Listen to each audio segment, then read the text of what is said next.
Okay, go ahead, keep going. All right, thank you. My name is John Engel. I'm the quarterback coach here at Guelph University. This is Jazz Lindsay and Luke Engel. They're two of our oldest quarterbacks here with the program. What we're going to go through today is basically go through just a few steps that you can work on with your quarterbacks.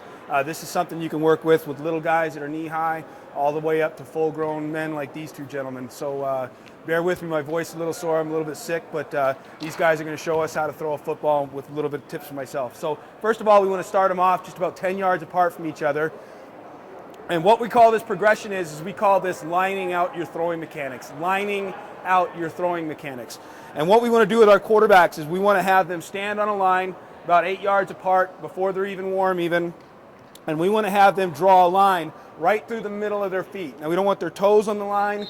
We don't want their heels on the line. We want that line straight through the middle of the arches of their feet. So Jazz, if you could jump up here and just show them.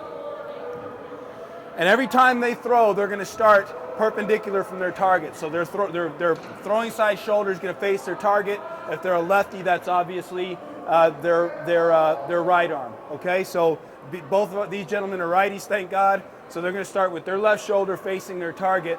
Okay, first thing we're going to teach is we're going to teach hand position on the ball. In the grip, nothing below these middle knuckles is going to be touching the football. So nothing from this knuckle back is touching the football. But we want grip pressure from this knuckle, from the second knuckle, all the way down to our fingertips, and that's how they want to hold the football. First step in the progression. Ball is going to be nice and high on the shelf. All of our young guys, the biggest problem they have is pushing the football. The easiest way to correct that is by having them hold the ball high on the shelf so that when they backload the ball, it comes straight up and not down and around. So first coaching point in this progression is ball is high on the shelf. Okay, that way when he takes the ball to the backload position, he's going to bring the ball back up and high with the point facing backwards. When he takes his left hand off the ball, this is one of the key factors of this progression. We want that left elbow to come down and tuck against his body. The way I learned it is like you've got a business card underneath that arm. And what that's going to do is that's going to set the left edge of his body. And this is just biomechanics. Okay, we've learned a lot of things about in different styles of teaching of jerking the arm through or pointing the finger open. We don't want to do that. We want to tuck that left arm, get that hand up like he's holding the pizza, and set that left edge of our body. And that's biomechanics. That's if you're throwing a shot put. That's baseball pitchers when they're tucking that glove when they throw. It's just biomechanics. Okay, so that's the first step. So we're just going to let them throw a couple. Okay, and they're going to show you the proper backload elbow tuck.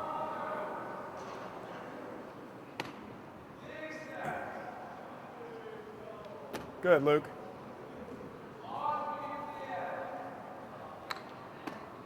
And this may not be natural, especially for a lot of those guys that they're used to pulling that arm open. But what you're going to see when we talk about weight transition and how this helps them to keep them from jerking their body open and opening up their hip too early. Okay, one more. Fantastic. Okay.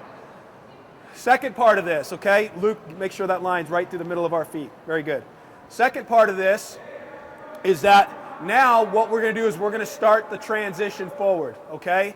Now, the key part of this thing is what we want to look at our quarterback's body as is a bullwhip, okay? When you got a bullwhip, you got the handle in your hand and you just flick the wrist, and by the time that velocity gets to the end of that whip, you've got a snap that can bust open a bull's butt, okay? So, and that's basically what we're doing here is the minute he opens that hip up, he started that wrist flick, and that's all the power that he needs. A big problem that Luke has had in the past is that when he steps, he will lock his knee out into his throw, and that prevents him from starting a transfer. With Jazz, what it was is he would overstride, take too big of a step, and it would cause him to drop his hips, and now we lose this 6'2" frame. So the big thing here is this first step, and that's why we've got him on the line. What we want to do with this first step is we just want to pick it up and put it down. And it's not a step. All it is a process by which we're just going to start that hip opened into our golf swing, into our baseball swing, into our throwing motion, okay? So this, again, it's just all about the hips. He's just picking that foot up and putting it down. So just take that step and go ahead and throw it, Luke.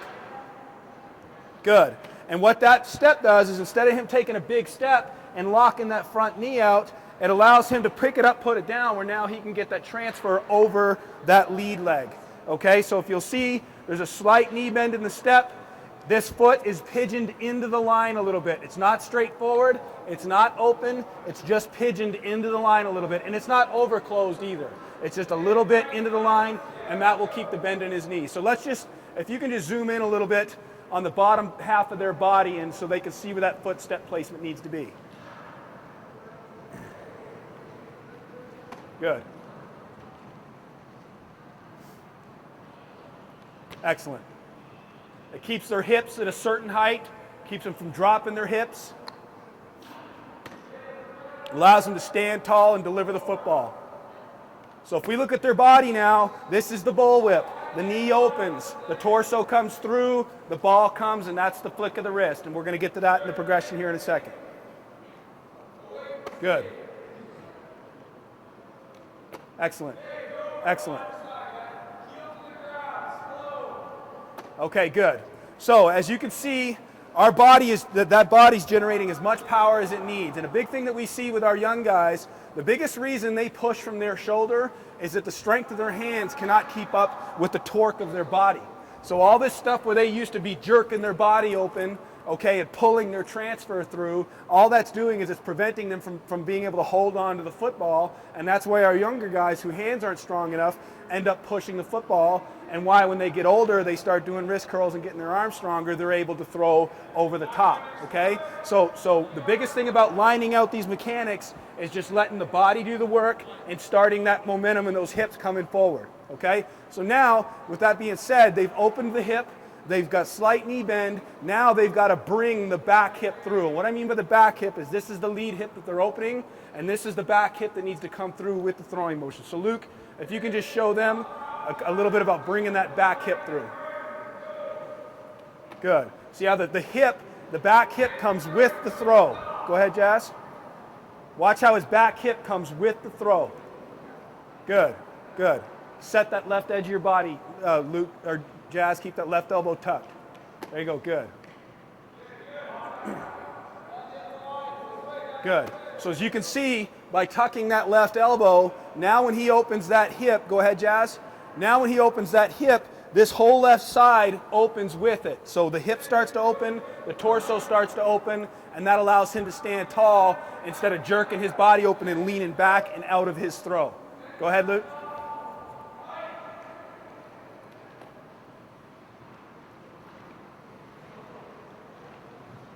And Luke was the exact opposite. When he was locking his leg out, that was preventing him from getting any torque and pulling his torso open, and it was causing him to jerk the ball down into the ground. So him standing taller and throwing with a little bit of knee bend has really helped his strength and his accuracy. Excellent, Luke. Okay. So step one in the progression was ball high on the shelf, backloading the football. Step two in tucking the left arm. So now they've backloaded the football, they're in position to start the bullwhip. Step two was starting the bullwhip, was opening the hip and taking that step with knee bend, pigeoned into the line so that that back hip has strength when it comes through over this foot, okay? Step three is the actual delivery of the ball. So now they've come back here, they've backloaded, they've opened, they've set that left edge of their body, and now when they come through, they want to come over the top, and what they want to do is they want to take their play side thumb and take it down to their opposite hip. That's called pronating the wrist, where they snap that through and come over the top and snap the ball down. And what that'll do is by snapping that down, it takes the tip of the football and pushes it down at their target. Go ahead, Luke.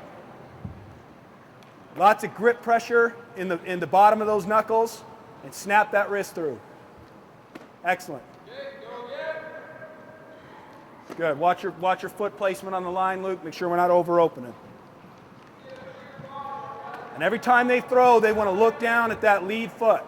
Make sure that they've lined out their mechanics. Very good, Luke. Good. Good. And that's the delivery. And now what we want to do is at the last end of our progression,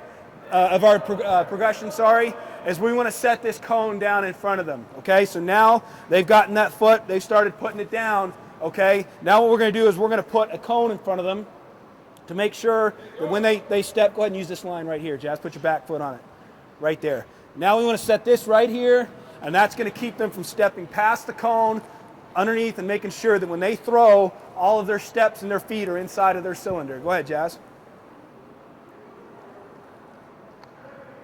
Good. Just push that back, yep. Good. Good.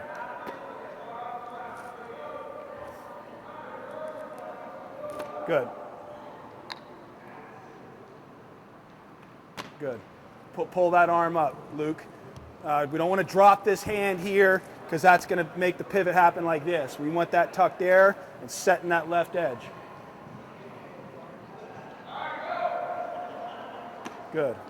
Good. You're over opening. See how Jazz's foot over open past the line? Okay, let's get that knee bent, come over that foot. Good. From here, what we can do is add one crossover step plant on the line. Okay, and so this is just basically the last two steps of a 5-3 any step drop. Okay, so go ahead, Jazz. You're still going to use the line. Crossover plant. Throw. Good. Just make them gather their feet up. Checking the foot when they're done throwing to make sure that they've lined out on the line.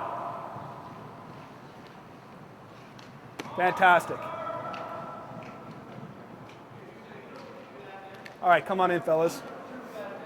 So just in conclusion, what this lining out of the throwing motion does is it gives them checks, okay? Because it's hard to see everything in a throwing motion. And the most important thing, we've heard it from one quarterback coach, is nothing that any of them disagree on, and that's their feet need to be right. And where I got this from was a couple of NFL guys that had come up to do a clinic up here with about 110 years of experience between both of them in the NFL, and they were in complete agreement on this. And from my own personal experience, I put 20 young quarterbacks on the line at varying skill levels. Some of them couldn't hardly throw at all, and I've been able to take young kids, young football players, and basically get them all throwing the football properly. And that's hopefully what this progression is doing for my guys, and hopefully it helps it with yours. Thank you very much for listening, and have a good day. All right, that's it. Let's get warm. All right.